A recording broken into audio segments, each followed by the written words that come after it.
नमस्कार साथियों, मैं आशीष कुमार स्वागत करता हूँ आपके अपने चैनल स्टडी बुक पर। आज सरोक्स की हमारी क्लास नंबर 4 है। यानी इससे पहले 3 क्लास में हमने क्या देखा था, डायरेक्ट और इनडायरेक्ट। यानी जो प्रत्यक्ष निष्कर्ष होंगे वे केवल एक कथन से होंगे और जो अप्रत्यक्ष निष्कर्ष होंगे उन्हें निकालने के लिए कम से कम 2 कथन की आवश्यकता होगी। यानी जो मैं पहली 2 क्लास थी उसमें मैं आपके सामने केवल डायरेक्ट कथन लेकर आया था, और जो कल की और आज की 2 वीडियो है इसमें हम किस पर चर्चा करेंगे, इनडायरेक्ट यानी अप्रत्यक्ष पर। मैं कल थोड़ी सी बात आपको बताई थी, अप्रत्यक्ष निष्कर्ष निकालने के लिए कम से कम 2 कथन की आवश्यकता होगी। और 2 कथन की आवश्यकता के लिए अगर दोनों कथन पॉजिटिव है तो रिजल्ट भी कैसा होगा, पॉजिटिव होगा। अगर दोनों कथन में से कोई भी एक कथन नेगेटिव है तो रिजल्ट कैसा होगा, नेगेटिव होगा। अगर दोनों कथन नेगेटिव है तो उनका कोई भी रिजल्ट नहीं होगा। जैसे मैं आपके सामने बात करूं, कोई ए बी नहीं है, कोई ए बी नहीं है, किस प्रकार का कथन है, कथन नेगेटिव है। किस प्रकार का कथन नेगेटिव है, कोई ए सी नहीं है, किस प्रकार का कथन है जी नेगेटिव। यानी नेगेटिव मिलकर कोई भी रिजल्ट नहीं देंगे। यानी जब 2 नेगेटिव आपस में मिलेंगे तो उनका क्या होगा, नो रिजल्ट। नो रिजल्ट किसका होगा, अब आप ये सोचोगे कि नो रिजल्ट तो हो गया, यानी कथन 1 और कथन 2 से कोई रिजल्ट नहीं मिलने का।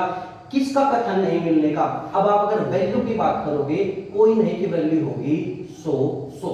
यानी कोई नहीं की वैल्यू कितनी होगी, कर्ता पद पर भी वैल्यू 100 होगी और विधेय पद पर भी वैल्यू 100 होगी। और क्या है, कोई ए सी नहीं है, कोई नहीं की वैल्यू क्या होगी, कर्ता पद पर भी 100 और विधेय पद पर भी 100 होगी। कॉमन क्या है, यानी ए एक उभयनिष्ठ पद है, सामान्य पद है, ए एक कॉमन पद है। और जो 2 कथन में कॉमन पद होगा वो क्या होगा, उसे हम निकाल देंगे। तो क्या बचा हमारे पास, बी और सी बचा। यानी बी और सी का कोई भी रिजल्ट नहीं होगा। अब आप चेक करोगे बी और सी किसमें है, यानी मैं निष्कर्ष नंबर 1 की बात करूं, कोई बी सी नहीं है। जब कोई बी सी नहीं है तो किससे है, यानी कथन 1 प्लस 2 से। कोई सी बी नहीं है, सी बी कहां से आया, सी बी आया एक कथन और 2 कथन, यानी कथन दोनों से मिलकर आया। अगर मैं बात करूं पहले दोनों निष्कर्ष कहां से आए, कथन 1 प्लस 2 से। क्या इतनी बात आपके सामने क्लियर है, यानी पहले 2 कथन कहां से आए, पहले 2 कथन है हमारे, पहले 2 निष्कर्ष आए दोनों कथन के जोड़ने के बाद। लेकिन नेगेटिव कोई भी रिजल्ट नहीं देगा, और जब कोई भी रिजल्ट नहीं देगा तो पहले दोनों निष्कर्ष क्या होंगे, गलत होंगे। अगर मैं आपके सामने निष्कर्ष 3, 4, 5 की बात करूं, 3 में क्या है, कुछ ए बी नहीं है, कुछ बी ए नहीं है, कोई भी ए नहीं है। यानी हमें क्या मिले, ए बी। अगर आप ध्यान से देखोगे ए बी कहां से लिख रहा जी, ए बी लिख रहा कथन 1 यानी स्टेटमेंट नंबर 1 से। और जो नीचे के 3, 4, 5 कंक्लूजन है वे कहां से निकल के आए, कथन 1 से। क्या है ये, डायरेक्ट। जी कहोगे बिल्कुल सही, ये कहां से निकल के आए, डायरेक्ट। और जो पहले 2 थे वे कहां से निकल के आए, इनडायरेक्ट, यानी 2 कथन से मिलाकर। जब क्या निकल के आए, डायरेक्ट हो, डायरेक्ट की जांच किससे करेंगे जी, पहला कथन कैसा है, नेगेटिव है। और जब डायरेक्ट की बात करेंगे, अगर कथन नेगेटिव हुआ तो रिजल्ट भी नेगेटिव होंगे, अगर कथन पॉजिटिव हुआ तो रिजल्ट भी कैसे होंगे, पॉजिटिव होंगे। कथन कैसा है पहला जी, कथन है नेगेटिव, तो रिजल्ट भी कैसे होंगे, नेगेटिव होंगे। कुछ ए बी नहीं है, किस प्रकार का है जी, नेगेटिव। कुछ बी ए नहीं है, किस प्रकार का कथन है, नेगेटिव। कोई बी ए नहीं है, किस प्रकार का कथन है, नेगेटिव। यहां तक तो बात सही होगी। यानी जब हमें रिजल्ट नेगेटिव, कथन स्टेटमेंट नेगेटिव दिया तो कंक्लूजन में क्या दे दिए, नेगेटिव दे दिए। अब हम इन पर क्या करेंगे, खर्चा चेक करेंगे। कुछ नहीं की वैल्यू क्या होगी, कुछ नहीं की वैल्यू होगी 50 और 100। कुछ नहीं की वैल्यू कितनी होगी, 50 और 100। कुछ नहीं की वैल्यू कितनी होगी, 50 और 100। यानी 3 और 4 दोनों में क्या है, कुछ नहीं और कुछ नहीं है, तो वैल्यू कितनी होगी, 50 और 100। और कोई नहीं की वैल्यू कितनी होगी, कोई नहीं की वैल्यू होगी जी 100 और 100, यानी कर्ता पद पर भी वैल्यू 100 होगी और विधेय पद पर भी वैल्यू 100 होगी। अब आप ध्यान से देखोगे, यानी पहले स्टेटमेंट से निकल कर हमारे पास केवल वैल्यू 2 है, कौन सी, 50 और 100। स्टेटमेंट नंबर 1 से निकल गए और स्टेटमेंट नंबर ए अपने पास वैल्यू 100 ले रहा और बी भी अपने पास वैल्यू कितनी ले रहा, 100 ले रहा। जब हमारे पास वैल्यू 2 है और दोनों वैल्यू सबसे बड़ी है और क्या है, कथन नेगेटिव है और स्टेटमेंट में नेगेटिव है, तो हमें वैल्यू चेक नहीं करनी, यानी तीसरा निष्कर्ष भी सही, चौथा निष्कर्ष भी सही और पांचवा निष्कर्ष भी सही। फिर भी मैं आपके सामने वैल्यू चेक करा, इस पॉइंट पर ध्यान करेंगे, यानी सम के जो हमारा कुछ होगा, कुछ के केस में यानी सम के केस में खर्चा चेक नहीं करना और कोई नहीं के केस में यानी अगर वैल्यू 100 है, बस ये बात देखने की स्टेटमेंट पॉजिटिव है या स्टेटमेंट नेगेटिव है। ए के पास कितने हैं, ए के पास 100 रुपए है, क्या ए 50 रुपए खर्च कर सकता है, बिल्कुल कर सकता है। और बी के पास 100 है तो बी भी अपने 100 रुपए खर्च कर सकता है, बिल्कुल कर सकता है जी। एक कथन कैसा है, निगेटिव है, तो रिजल्ट भी कैसा निकलेगा, निगेटिव निकलेगा। तो तीसरा कैसा हुआ, सही हुआ। अगर मैं कंक्लूजन नंबर 4 की बात करूं, बी के पास कितने हैं, 50 है, बी अपने 100 सॉरी बी के पास 100 है तो बी 50 रुपए खर्च कर सकता है, बिल्कुल कर सकता है। और ए के पास 100 है तो ए अपने 100 रुपए खर्च कर सकता है। और क्या है, नेगेटिव स्टेटमेंट है और नेगेटिव कंक्लूजन है। कंक्लूजन नंबर 4 भी कैसा होगा, सही होगा। 5 की बात करूं, बी के पास 100 है और बी 100 रुपए खर्च कर सकता है और ए के पास भी 100 है तो ए भी अपने 100 रुपए खर्च कर सकता है। स्टेटमेंट नेगेटिव है और कंक्लूजन भी नेगेटिव है, तो 5 भी कैसा होगा, सही होगा। अगर मैं आपके सामने 6, 7 और 8 यानी कंक्लूजन 6, 7 और 8 की बात करूं, कुछ ए सी नहीं है, कुछ सी ए नहीं है, कोई सी ए नहीं है, यानी हमें क्या मिले, सी ए या ए सी। अब आप ध्यान से देखोगे, ए सी हमें कहां पर दिख रहा, ए सी हमें कहां पर दिख रहा जी सर, ए सी हमें कथन नंबर 2 में मिलेगा। किसमें मिलेगा जी, कथन नंबर 2 में। और जब कथन नंबर 2 से मिलेगा यानी 6, 7, 8 कथन नंबर 2 से निकले, यानी क्या निकले, डायरेक्ट निकले। और जब डायरेक्ट निकलेंगे तो स्टेटमेंट कैसा है, नेगेटिव है, तो रिजल्ट भी कैसे होंगे, नेगेटिव ही होंगे, रिजल्ट नेगेटिव होंगे। जैसे 6, कुछ ए सी नहीं है तो कैसा है, नेगेटिव है। कुछ सी ए नहीं है तो कैसा होगा, नेगेटिव हो गया। कोई सी ए नहीं है तो कैसा हो गया, नेगेटिव होगा जी, बिल्कुल नेगेटिव होगा। ए के पास भी 100 है और सी के पास भी 100 है, यानी और नेगेटिव है और हमें कितनों क्या मिल गए जी, नेगेटिव मिल गए। क्या आप बात समझ गए, क्या आप बात समझ गए? जब ए के पास भी सबसे बड़ी वैल्यू है और सी के पास भी सबसे बड़ी वैल्यू है और क्या है, स्टेटमेंट नेगेटिव है और कंक्लूजन भी हमें तीनों क्या मिल गए, नेगेटिव मिल गए, तो हमें खर्चा चेक नहीं करना। 6 भी सही, 7 भी सही और 8 भी सही। आप खर्चा चेक करके इसको चेक कर सकते हो, 6 भी सही होगा, 7 भी सही होगा और 8 भी सही होगा। उम्मीद करूंगा ये क्वेश्चन आपकी समझ में आया होगा। मैं एक बार फिर से आपके सामने रिकॉल कर रहा हूं, यानी ए की वैल्यू क्या होगी, ए की वैल्यू होगी 150 और पॉजिटिव होगा। बी की वैल्यू होगी 100 और नेगेटिव होगा। आई की वैल्यू होगी 50 और पॉजिटिव होगा और ओ की वैल्यू होगी 50 और नेगेटिव होगा। अगर एक स्टेटमेंट से निष्कर्ष निकलेंगे, अगर स्टेटमेंट एक स्टेटमेंट से निकलेंगे, अगर पॉजिटिव है तो निष्कर्ष भी पॉजिटिव होंगे, अगर नेगेटिव है तो रिजल्ट भी नेगेटिव होंगे। अगर अप्रत्यक्ष होंगे यानी अगर दो कथन से निकलेंगे निष्कर्ष निकलेंगे तो क्या होंगे, अगर दोनों कथन पॉजिटिव है तो रिजल्ट भी पॉजिटिव होगा। अगर उन दोनों कथनों में से एक भी कथन नेगेटिव है तो रिजल्ट भी नेगेटिव होगा। अगर दोनों कथन नेगेटिव हुए, जैसे क्वेश्चन नंबर 1 में दोनों कथन नेगेटिव हुए, तो बी और सी का कोई भी रिजल्ट नहीं बनेगा। उम्मीद करता हूं इतनी बात आपको समझ में आई होगी। क्या मैं तो क्वेश्चन नंबर 2 के ऊपर चलूं? क्वेश्चन नंबर 2 क्या कह रहा, सभी ए बी है, कोई बी सी नहीं है। सबसे पहले हमें क्या काम करना, सबसे पहले आप या तो वैल्यू लिख लो या पॉजिटिव नेगेटिव का निशान लगा लो, मर्जी आपकी है। हमें दोनों शर्तों पे क्या उतरना, हमें दोनों शर्तों पे खरा उतरना, जैसे सभी ए बी है, सभी की वैल्यू कितनी होगी जी, सभी की वैल्यू होगी हमारे पास 100 और 50, सभी की वैल्यू होगी 100 और 50, कोई बी सी नहीं है, कोई नहीं की वैल्यू होगी 100 100, कोई नहीं की वैल्यू कितनी होगी 100 और 100,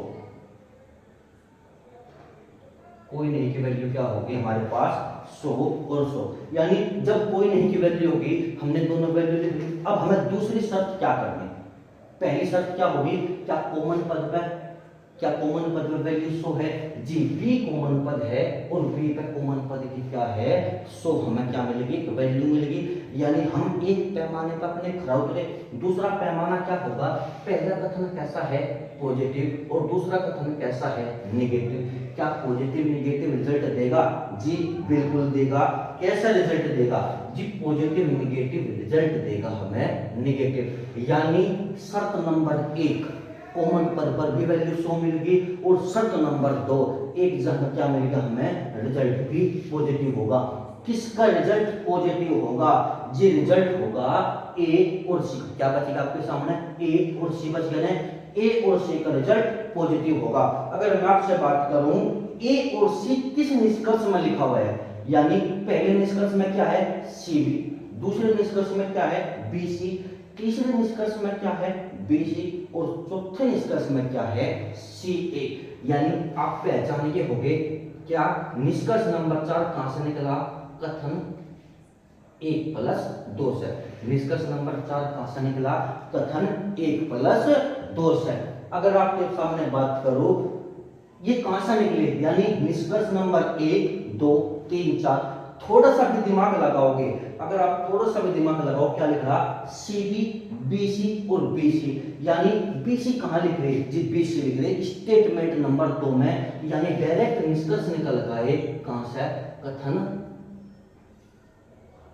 2 से, कहां से निकल गए कथन 2 से। अब क्या बच गया हमारे पास, केवल एक कथन बच गया, कथन नंबर 5 कुछ ए बी है, ए बी कहां से निकल गए जी, कथन नंबर 1 से, कहां से निकल गए कथन नंबर 1 से, यानी कथन 1 कथन 2 कथन 3 और कथन 5 क्या है जी, कथन 1 2 3 5 हमारे पास डायरेक्ट है और कथन 4 केवल हमारे पास इनडायरेक्ट है, यानी कथन 4 दोनों कथनों से मिलकर आया है। यानी चलो जी अब हम क्या करेंगे, चेक करेंगे, यानी मैं अगर पहले कोई चेक करूं, यानी जो 2 कथन से निकल रहा है इनडायरेक्ट कोई चेक करूं सी ए, कोई नहीं की वैल्यू कितनी होगी, कोई नहीं की वैल्यू होगी जी 100 और 100, कोई नहीं की वैल्यू कितनी होगी 100 और 100, सी के पास 100 है, सी 100 खर्च कर सकता है, ए के पास 100 है, ए 100 खर्च कर सकता है, रिजल्ट कैसा होगा नेगेटिव, और हमारे पास रिजल्ट कैसा है नेगेटिव, तो निष्कर्ष नंबर 4 क्या होगा, निष्कर्ष नंबर 4 हमारा बिल्कुल सही होगा। अब मैं आपके सामने किसकी बात करूं, कथन 1 से, कथन 1 कैसा है, कथन 1 पॉजिटिव है और कथन निष्कर्ष 5 क्या कह रहा है, जो निष्कर्ष कथन 1 से कौन सा निकला जी, निष्कर्ष नंबर 5 निकला, ए बीच में है और ए बीच में है, कथन 1 पॉजिटिव है और निष्कर्ष 5 कैसा है पॉजिटिव है, कुछ ए बी है और कुछ के केस में मैं खर्चा चेक नहीं करते, लेकिन मैं फिर भी क्या करूंगा आपके सामने चेक करूंगा, ए के पास 100 है तो ए 100 तो 50 रुपए ए खर्च कर सकता है, बी के पास 50 है और बी 50 रुपए खर्च कर सकता है, एक रिजल्ट पॉजिटिव रिजल्ट है, पॉजिटिव क्या है स्टेटमेंट है, पॉजिटिव रिजल्ट है, तो 5 कैसा होगा सही होगा, यानी 4 5 कैसे होंगे सही होंगे। अब जो स्टेटमेंट नंबर 2 से निकलता है यानी डायरेक्ट निकलता है, डायरेक्ट निकालने के लिए क्या है 2 कैसा है जी, 2 हमारे पास क्या है नेगेटिव है। अगर मैं निष्कर्ष की बात करूं कुछ सी बी नहीं है ये भी नेगेटिव है, कुछ बी सी नहीं है ये भी नेगेटिव है, कोई बी सी नहीं है ये भी कैसा है जी, ये भी नेगेटिव है जी, बिल्कुल सही बात, तीनों नेगेटिव है, लेकिन कुछ सी बी नहीं है, सी बी कहां से निकल आए और कथन 2 से, और कुछ नहीं की वैल्यू कितनी होगी, कुछ नहीं की वैल्यू होगी 50 और 100, कुछ नहीं की वैल्यू कितनी होगी 50 100, कुछ बीसी नहीं है वैल्यू कितनी होगी 50 100 और कोई नहीं की वैल्यू कितनी होगी 100 100। कोई नहीं की वैल्यू कितनी होगी 100। कुछ से भी नहीं है तो निगेटिव होगा। ए के पास कितना है 100, तो ए 50 रुपए खर्च कर सकता है। बी के पास 100 है, बी 100 रुपए खर्च कर सकता है। स्टेटमेंट नंबर 2 निगेटिव है तो रिजल्ट भी निगेटिव होगा और हमें क्या मिल रहा, निगेटिव मिल रहा। तो पहला कथन कैसा होगा, सही होगा। रिजल्ट नंबर, निष्कर्ष नंबर 2, कुछ बी सी नहीं है। बी के पास कितने हैं 100 रुपए, 50 रुपए खर्च कर सकता है। सी के पास 100 है, 100 रुपए खर्च कर सकता है और रिजल्ट कैसा है, निगेटिव है। तो निष्कर्ष नंबर 2 भी कैसा होगा, सही होगा। अगर मैं निष्कर्ष नंबर 3 की बात करूं, अगर आप थोड़ा सा भी गौर करोगे, क्या निष्कर्ष 3 और कथन नंबर 2 क्या बिल्कुल हूबहू के है क्या, यानी बिल्कुल समान है। कोई भी सी नहीं है, कोई भी सी नहीं है, यानी निष्कर्ष कथन की बात निष्कर्ष में कैसे आ गई, बिल्कुल हूबहू आ गई। तो हम यहां तक कहां तक पढ़ा, यानी अब तक हमने 4 क्लास में पढ़ा और हूबहू नहीं आई। एक बी के पास कितना है 100 और बी के पास खर्च कितना कर रहा 100, सी के पास 100 है और सी भी खर्च 100 कर रहा। यहां तक तो बात क्या है, बिल्कुल ठीक है, यानी खर्चा तो बिल्कुल सही है। नेगेटिव रिजल्ट मिला, बी के पास भी 100 है और बी भी 100 रुपए खर्च कर सकता है। ए के पास भी 100 है, ए के भी 100 रुपए खर्च, सॉरी सी के पास भी 100 है, सी 100 रुपए खर्च कर सकता है। लेकिन क्या आगे स्टेटमेंट की बात कंक्लूजन में हूबहू आ जाए, जब स्टेटमेंट की बात कंक्लूजन में हूबहू आ जाएगी तो यहां तक अभी आप उस कंक्लूजन को गलत ही निकालोगे, यानी निष्कर्ष नंबर 3 कैसा होगा, गलत होगा। अभी तक बात क्या है इस पर, हूबहू, यानी अभी क्या लिख रहा, कुछ बीसी नहीं है और कोई बीसी नहीं है और कोई बीसी नहीं है। सेम बात लिखी हुई है और जब सेम बात लिख रही तो अभी आप उसे क्या निकाल लोगे, गलत निकाल लोगे। आने वाले 2 वीडियो के बाद मैं आपको बताऊंगा ये हूबहू निष्कर्ष कहां सही होगा और कहां पर आपको गलत होगा। अभी आप क्या निकाल लोगे, इसे गलत निकालियो और पेपर में भी 90.99% गलत होगा, केवल 0.1% सही होगा। जब आप कोई भी चैप्टर शुरू करोगे उसके पहले क्या लिखा रहता है, जो उसके पहले निर्देश लिखे रहते हैं, उस निर्देश के हिसाब से जो निर्देश लिखे होंगे उस निर्देश के हिसाब से क्या होगा, ये तभी कंक्लूजन नंबर 3 कैसा होगा, गलत होगा। अगर निर्देश कुछ और है तो ये सही होगा, अगर निर्देश जैसे हमने अभी शुरुआत की उस हिसाब से क्या है, तीसरा गलत है। मानने वाली 1-2 वीडियो में इसके ऊपर चर्चा आपके सामने जरूर करूंगा, कहां गलत होगा और कहां सही होगा। उम्मीद करता हूं तेरी बात आपकी समझ में आई होगी। अगर मैं आपके क्वेश्चन नंबर 3 की बात करूं, सभी ए बी है, कोई भी बी सी नहीं है। सभी की वैल्यू कितनी होगी, सभी की वैल्यू होगी 100, 50 और कोई नहीं की वैल्यू क्या होगी, कोई नहीं की वैल्यू होगी 100। कोई नहीं की वैल्यू कितनी होगी 100। यानी कॉमन पद क्या है, बी है और कॉमन पद पर हमें क्या मिलेगा, यानी कॉमन पद मिलेगा और कॉमन पद पर एक जगह वैल्यू भी शो होगी। जब एक जगह वैल्यू शो होगी तो हम अपनी एक बात पर खरा उतरेंगे। दूसरी बात क्या है, पहला कथन पॉजिटिव है और दूसरा कथन नेगेटिव है और पॉजिटिव नेगेटिव रिजल्ट देगा। हाँ जी, रिजल्ट देगा। कैसा रिजल्ट देगा जी, नेगेटिव रिजल्ट देगा। यानी 2 शर्त थी, हमने अपनी दोनों शर्त क्या करी, पूरी करी। अब हम क्या देखेंगे, ए और सी से निकलने वाले रिजल्ट, इससे ए और सी से निकलने वाले रिजल्ट कैसे हो गए, नेगेटिव हो गए। अगर आप अपनी थोड़ा सा भी ध्यान लगाओगे ए और सी से कौन सा रिजल्ट निकल रहा, यानी अगर आप डायरेक्ट निष्कर्ष नंबर 4 के सामने जाओगे, ए और सी निकल रहा, यानी कहां से है, कथन 1+2 से, कथन 1+2 से, यानी इनडायरेक्ट है। इसमें क्या है, शायद ये भी क्वेश्चन कुछ ये भी, शायद ये दोनों क्वेश्चन क्या हो गए, दोनों क्वेश्चन बिल्कुल समान हो गए। फिर जाओ चेक करते हैं, फिर जाओ एक बार और, जब दोनों समान हो गए तो फिर भी क्या करें, एक बार चेक करेंगे। नेगेटिव हो गया, यानी जब नेगेटिव हो गया, ए के पास कितना है 100 है, कोई नहीं की वैल्यू कितनी होगी कि कोई नहीं की वैल्यू होगी हमारे पास 100। कोई नहीं की वैल्यू होगी हमारे पास 100। तो कैसा हो गया, ए के पास 100 है, 100 खर्च कर सकते हैं, सी के पास भी 100 है, 100 भी खर्च कर सकते हैं। यानी निष्कर्ष नंबर 4 कैसा हो गया, सही हो गया। पांचवा कहां से निकल गया, ए बी। यानी पांचवा में अभी पिछले क्वेश्चन में आपके सामने बात करें कथन 1 से, और ये कहां से निकल गया है, कथन 2 से। कोई बात नहीं, यानी क्वेश्चन नंबर 2 और क्वेश्चन नंबर 3 बिल्कुल सेम है, यानी बिल्कुल समान है। तो क्या होगा, कुछ सी भी नहीं है, कुछ की वैल्यू कितनी होगी, कुछ नहीं की होगी 50 और 100, और कुछ नहीं की वैल्यू होगी 50 और 100, और कोई नहीं की वैल्यू कितनी होगी 100 और 100। कुछ सी भी नहीं है, कैसा रिजल्ट है, नेगेटिव। नेगेटिव पहले 3 कैसे हुए, नेगेटिव रिजल्ट हुए, और जो पहले 3 नेगेटिव रिजल्ट होंगे कहां से निकल गए, 2 से, और 2 भी कैसा है, नेगेटिव है। तो क्या होगा, जब 2 के पास, इसके पास भी 100 है, इसके पास भी 100 है, सबसे बड़ी वैल्यू केवल नेगेटिव पॉजिटिव के आधार पर आप क्या निकाल दो, गलत निकाल दो। पहले 2 सही होंगे और पहले 3 अभी ये बिल्कुल सेम लिखा, तो ये भी क्या होगा, होगा हो लिखा है, कैसा होगा, गलत होगा। और निष्कर्ष 5 कैसा होगा, कथन 1 से निकला, और कथन 1 पॉजिटिव है, पॉजिटिव और सम के केस में कौन सा चेक हम क्यों नहीं करते, क्योंकि सबसे छोटी वैल्यू 50-50 है। आशा करता हूँ इतनी बात आपकी समझ में आई होगी। जो मेरी कल की वीडियो होगी, अब तक मैंने आपके सामने केवल 2 कथन पर चर्चा की। जो मेरी कल की वीडियो होगी, उस कल की वीडियो में मैं आपके सामने 3 स्टेटमेंट पर चर्चा करूंगा, यानी आप 3 स्टेटमेंट किस प्रकार निकल लोगे। अगर आपके कोई भी डाउट हो तो प्लीज कमेंट सेक्शन में आप अपना डाउट बोलिएगा, मैं उसे सोल्व करने की कोशिश करूंगा। कथन 2 और कथन 3 बिल्कुल समान है, यानी थोड़ी सी गलती की वजह से कथन 2 और कथन 3 सेम हो गया, लेकिन उम्मीद करता हूं आपकी समझ में जरूर आया होगा।